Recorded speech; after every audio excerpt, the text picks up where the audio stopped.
माता सीता ने भी अपने कर्मों का फल भोगा था। राम ने माता सीता को गर्भावस्था में त्याग दिया, ये तो सभी जानते हैं, लेकिन भगवान राम ने सीता का त्याग क्यों किया? माता सीता को अपने कर्मों का फल भोगना था, इसी कारण उन्हें ये दंड मिला। मिथिला नगरी में जनक राजवंश राज करता था। उन्हीं में से एक राजा शीरध्वज थे। एक बार यज्ञ के लिए वो जमीन जोते रहे थे। उसी समय वहाँ से एक छोटी कन्या निकलती है। इस सुंदर कन्या को देखकर राजा को बहुत खुशी हुई। उन्होंने उस कन्या को अपनी पुत्री बना लिया। उसका नाम सीता रखा।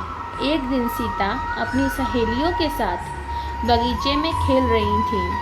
वहाँ उन्हें एक तोते का जोड़ा दिखाई दिया जो बहुत ही खूबसूरत था। वह दोनों पक्षी एक पर्वत की चोटी पर बैठकर बातें कर रहे थे। पृथ्वी पर श्री राम नाम से विख्यात एक बड़े सुंदर राजा होंगे। उनकी महारानी का नाम सीता होगा। श्री राम सीता के साथ कई वर्षों तक राज्य करेंगी। धन्य है वह जानकी देवी और धन्य है वह श्री राम। तोते की ऐसी बातें सुनकर सीता ने सोचा कि ये दोनों तो मेरे ही बारे में बातें कह रहे हैं। इन्हें पकड़कर मैं इनसे अपने जीवन से जुड़ी सारी बातें पूछ सकती हूँ। इसलिए उन्होंने अपनी सहेलियों से उन दोनों पक्षियों को पकड़कर लाने को कहा। उनकी सहेलियों उस पर्वत पर गईं और दोनों ने पक्षियों को पकड़कर ले आईं। माता सीता उन पक्षियों से कहती हैं कि तुम दोनों बहुत सुंदर हो, देखो डरो नहीं, मैं तुम्हें कोई नुकसान नहीं पहुंचाऊंगी। तुम बस मुझे ये बताओ कि तुम कौन हो और कहाँ से आए हो। राम कौन है और सीता कौन है, तुम्हें उनके बारे में कैसे पता है? माता सीता के पूछने पर दोनों पक्षी बताते हैं कि एक बहुत विख्याता महर्षि वाल्मीकि हैं। हम दोनों उन्हीं के आश्रम में रहते हैं। महर्षि ने रामायण का नाम एक ग्रंथ लिखा है जिसका पाठ उन्होंने अपने शिष्यों को भी कराया है।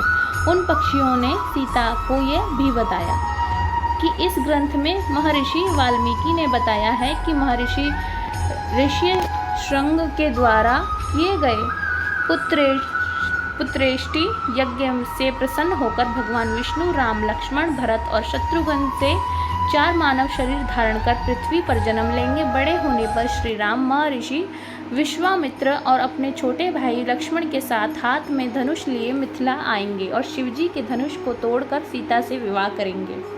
फिर उस पक्षी के जोड़े ने कहा, हे सुंदरी, हमने तुम्हें सब कुछ बता दिया, अब हमें छोड़ दो, हम जाना चाहते हैं। पक्षियों की बातें सुनकर माता सीता के मन में और भी बातें जानने की इच्छा हुई। उन्होंने उन दोनों से पूछा कि राम कहाँ होंगे, वे किसके पुत्र हैं, कैसे वो मिथिला आकर जानकी से विवाह करेंगे। नर तोता बोला कि श्री रामचंद्र का मुख कमल के समान सुंदर है, नेत्र बड़े बड़े और खिले हुए, नासिका ऊंची पतली भुजाएं, घुटनों तक गला शंख के समान होगा। मैं उनका क्या वर्णन करूं जिनके गुणों का बखान 100 मुख वाला भी नहीं कर सकता। दोनों पक्षी कहते हैं कि जानकी देवी धन्य है जो जल्द ही रघुनाथ जी की पत्नी बनकर उनके साथ कई वर्ष तक राज करेंगी। लेकिन तुम कौन हो? पक्षियों की बातें सुनकर सीता ने कहा कि जिसे तुम लोग जानकी कह रहे हो वो मैं ही हूँ। माता सीता उन्हें कहती हैं कि मैं तुम दोनों को तब ही छोड़ूंगी जब श्री राम यहाँ आकर मुझसे विवाह करेंगे। तब तक तुम दोनों आराम से मेरे घर में रह सकते हो। यह सुनकर मादा तोता जानकी से कहती हैं कि हम वन के पक्षी हैं, हमें घर में सुख नहीं मिलेगा। मैं गर्भवती हूँ, मुझे जाने दो, मैं अपने स्थान पर जाकर बच्चे पैदा करूँगी। आप चाहें तो उसके बाद फिर से यहाँ आ जाऊँगी।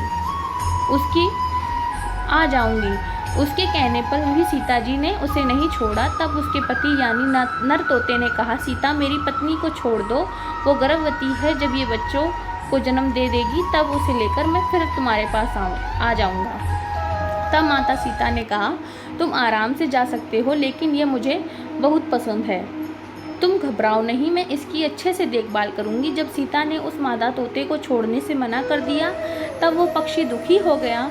पक्षी द्वारा सीता जी ने निवेदन करता है कि मैं अपनी पत्नी के बिना जिंदा नहीं रह सकता, इसलिए इसे छोड़ दो। माता सीता तुम बहुत अच्छी हो, मेरी प्रार्थना मान लो। इस तरह उसने बहुत समझाया, लेकिन सीता ने उसकी पत्नी को नहीं छोड़ा।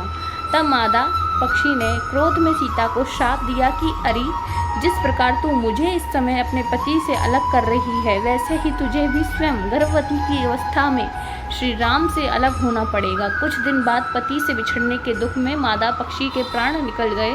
पत्नी की मौत हो जाने पर नर पक्षी दुखी हो गया। फिर वो सीता जी से बोला कि मैं मनुष्यों से भरी श्री राम की नगरी अयोध्या में जन्म लूँगा। मेरे ही कारण तुम्हें पति के वियोग का दुख उठाना पड़ेगा।